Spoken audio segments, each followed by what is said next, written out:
NCB ಟೈಮ್ಸ್ಗೆ ಸ್ವಾಗತ.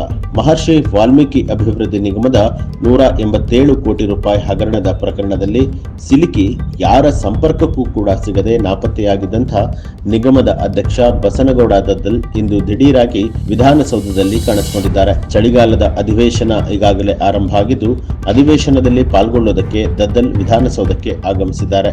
ಈ ವೇಳೆ ಮಾಧ್ಯಮಗಳು ಕೇಳಿದ ಪ್ರಶ್ನೆಗೆ ಪ್ರತಿಕ್ರಿಯೆ ನೀಡಿರುವಂತಹ ದದ್ದಲ್ ಅವರು, ನನಗೆ ಎಸ್ಐಟಿ ನೋಟಿಸ್ ಅನ್ನ ನೀಡಿಲ್ಲ, ಇಡಿಯಿಂದಲೂ ಕೂಡ ಯಾವುದೇ ನೋಟಿಸ್ ಬಂದಿಲ್ಲ, ನಾನು ಅಧಿವೇಶನಕ್ಕೆ ಹೋಗ್ತಾ ಇದ್ದೇನೆ, ಹೆಚ್ಚೇನು ಹೇಳೋದಿಲ್ಲ ಅಂತ ಹೇಳಿ ಅಲ್ಲಿಂದ ತೆರಳಿದ್ದಾರೆ. ವಿಧಾನಸೌಧಕ್ಕೆ ಆಗಮಿಸಿದಂತಹ ದದ್ದಲ್ ಸಿಎಂ ಸಿದ್ದರಾಮಯ್ಯ ಅವರನ್ನ ಆಡಳಿತ ಪಕ್ಷದ ಕೊಠಡಿಯಲ್ಲಿ ಭೇಟಿ ಮಾಡಿ ಚರ್ಚೆಯನ್ನ ನಡೆಸಿದ್ದಾರೆ.